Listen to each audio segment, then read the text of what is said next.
Dandadan just brought back the best character in the entire series, the dominant nurse, and red alert! Sipping mode activated! Punish me! Okay, joking aside, maybe. This week's Dandadan chapter flew by in an instant and had the gang reunited after being apart for a couple chapters, but with this chapter now in the books, I have a question. Whose side is the dominant nurse on? I think I may have a theory to explain it, but then again, humana. Last week's video... 189 likes, 890 likes! Jesus, I asked for 320. What the heck? Thank you guys so much. Honestly, I'm not sure if I should ask for that many likes since that could just be a fluke, so I'll play it safe and say, for this week's video, I challenge you to get this video to 350 likes. How about that? Okay, so let's start from the beginning after the attempted and successful murder of a cloak-depressed woman at the hands of a tiny woman dressed in a doll's sailor outfit with her naked friends helping out as Tonatas try to sew them to the ground by their skin. Would I be revealing too much about my personal life if I said this exact thing happened to me last week?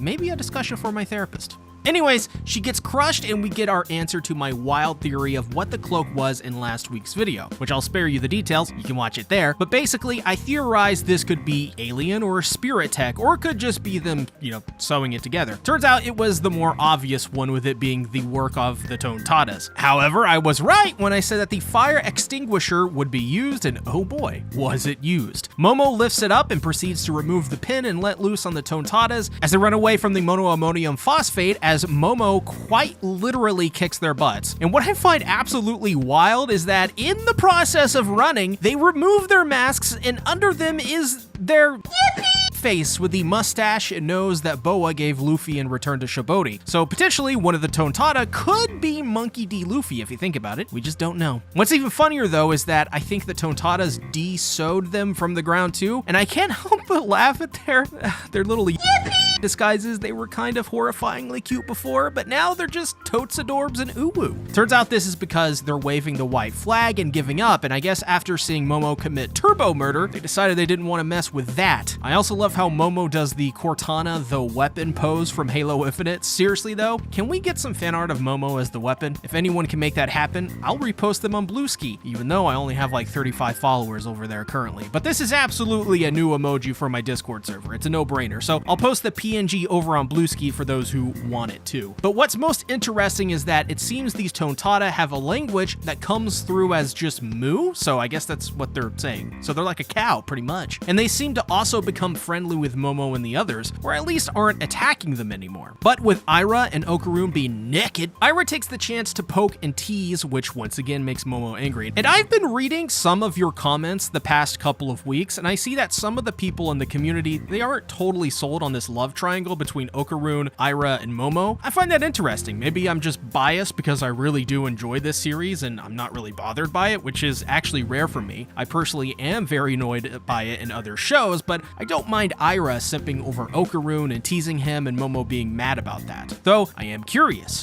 what would it take for the people that are still on the fence to change their mind on? What would you see to where it would make you say, all right, yeah, I can get behind this now? Or is it just kind of like a matter of personal preference? Obviously, don't spend too much time explaining if you don't have the time. It's not that big of a deal. It's all right. But if you do, I'd love to know. This is where things get crazier, because at this point, I expected them to cooperate, but instead they start to carry Koki's corpse away like ants stealing a cookie at a picnic. And they're very fast too, so fast that not even Okaroon or Aira's athleticism and abilities can stop them from whisking her away on a conglomeration of what is essentially uwu. Though, Okaroon points out something interesting. Why are the Tonata still being controlled if she is unconscious? If they are spirits, they should just go away generally. Well, I think this pretty much confirms that these little critters are most likely aliens from another planet or even empty space. Also, a little side note, this panel of Koki makes me think she's absolutely going to have a redemption. There is just no way they show this face that is showing an emotion in which you'd have to sympathize with and not have a redemption for her. This also happens later in the chapter at the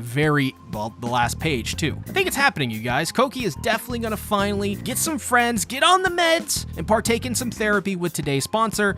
Got you. All right, but seriously, I think these details just keep me guessing as to who or what could be behind these Tonata and the person who blackmailed Koki. Either way, they deserve a swift swift ass kicking from Momo for what they've done. So, to distract Aira and Okarun, the Tonata tickles them as Momo puts 2 and 2 together. They are trying to escape of their own free will. And outside the classroom, the other 3 goofs are, well, goofing around trying to figure out what's going on, as Sakata suggests that this has something to do with empty space. So we get we could put another W in Sakata's column. The Riz Lord will Riz again, as they say. But what's really interesting is that we're reminded that when Vam, which is Gigi's cute nickname for Vamola, transforms into a kaiju, the world becomes empty space. And right on cue, immediately as she does this, they are teleported to empty space and they see Koki on the ceiling as Okarun, Momo, and Aira break through the door. Gigi elbows Sakata in the face, looking as if he's also dead. Vamola takes an ass to the face, the most deadly move in all of professional wrestling, and just in general. So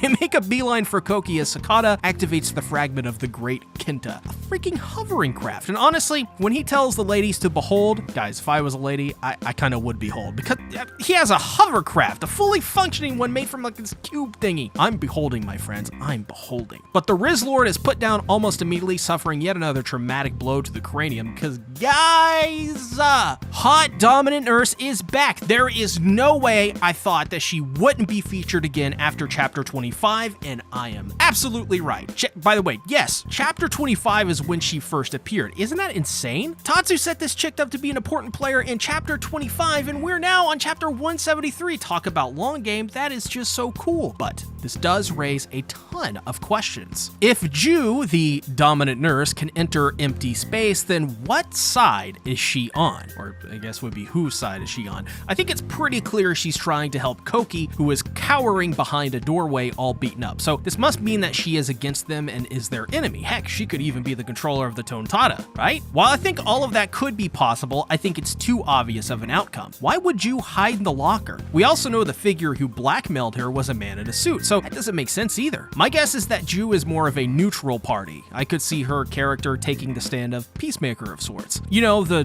dominant nurse woman in the room. Her job is to just look out for her students and to make sure they don't get hurt. So she knows about maybe Koki's situation, or she doesn't, because she knows about everyone's situation and she can enter, empty space. So I think she clearly has powers and she's not an alien. Nor I don't think is she on any particular side, but she's been keeping a watchful eye on everyone and will not allow one of the students to be bullied no matter who they are. So she also doesn't seem to know the context of the situation they're in either. So I imagine after an explanation, which she will most likely demand because she's so dominant, obviously, things will probably be cleared up. This also solves the problem of getting past Koki being a bad guy in the eyes of the readers and moves the plot forward without having to reveal everything through fighting or later in the arc. This also allows us to finally get to know what is happening in general. My theory is that they will agree to help Koki get out of their situation because of, friendship and all of that, and they'll clear everything up. And it just makes the most sense to my brain. But then again, I've had 2 cups of coffee this morning already, so I'm bouncing off the walls. Let me know what you think about Ju, guys. What will her involvement be in this arc of Dandadan and her relationship to Koki, if she even has one? Is she a bad guy, good guy, or something more vague? I challenge you as well to get this video to 350 likes. As well, check out my main channel for weekly videos on the Dandadan anime and my Bento channel for weekly videos on the Chainsaw Man manga. Thanks for watching. Bye-bye.